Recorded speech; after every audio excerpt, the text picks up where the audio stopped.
from academia already gave concrete examples of how such technology can be used. And of course, universities normally are in the forefront of application of ICT in teaching. And my sphere is school system, so from kindergarten to last grade in school. And that's why most of the things that I want to share with you today are relevant for some of the school systems. But I think also one of the panelists very well said that if we believe that we give the ICT into the schools, that this will do the job, of course it's not the case. And I would like to show a practical evidence of this, the OECD study, the organization that is very famous through PISA results. They made a study of showing how much use of ICT in learning improved the PISA results. And you see countries from our region like Serbia, near Bulgaria, and then you say, hey, that's a good news, that there is such a strong link between ICT usage and PISA results. Unfortunately, that result is showing PISA results when students use ICT outside of school. And if you see then the other result of the correlation between ICT usage of students in school and PISA results, it's a very low correlation, which basically proves your point that if we just equip our schools with ICT equipment and broadband internet access, it's not enough. We need to go the step further. And it's coming because of who are the students.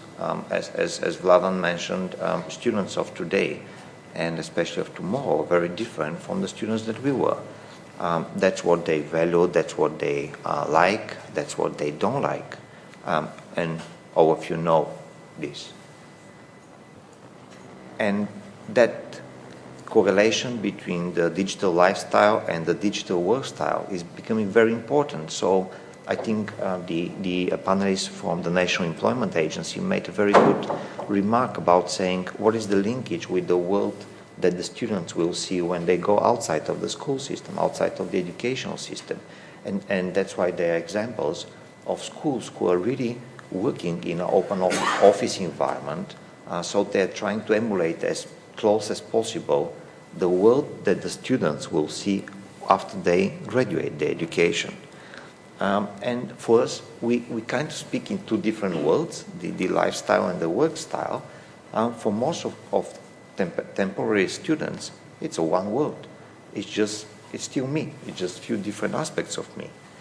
And that's why the vision of Microsoft for education is that to expand the power of personalized learning to all through use of information communication technology, because the current thinking of the educational specialists is that it is the personalized learning which will make learning much more effective so that we can be more happy and more productive, etc.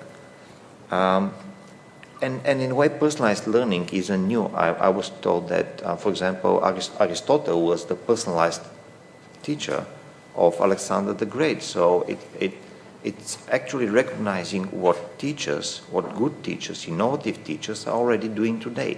So in a way, it's easy because intuitively or statistically, we know where are our good practices in our schools. I think the challenge is coming because the world is getting more complex, because more complexity requires more knowledge and skills.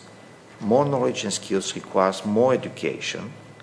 The cost of the teachers is rising. One of the panelists made a very good remark about the cost of ICT going down, but the cost of a good teacher practically going up. And then you see there is a shortage of teachers. And if you think about what is happening in our region, I see many of the ministries of education in continental Europe in a very tough situation this year because their budgets for next year is going to be significantly lower. So practically a lot of money that are aimed for training of teachers and professional development of teachers are going to be cut. And in some countries even teacher salaries and physical number of schools will be reduced. So in these challenging times, maybe we should rethink how we do teaching and what technology can be used for in a much broader way. And that's the reason why the program that Katarina Milanovic is leading in Serbia and that I'm responsible to support in our region is focusing on the teachers and focusing on the innovative teachers, who are our best examples that we want to share, and focusing on the schools, how we can share that examples so that we scale the best practices within more schools.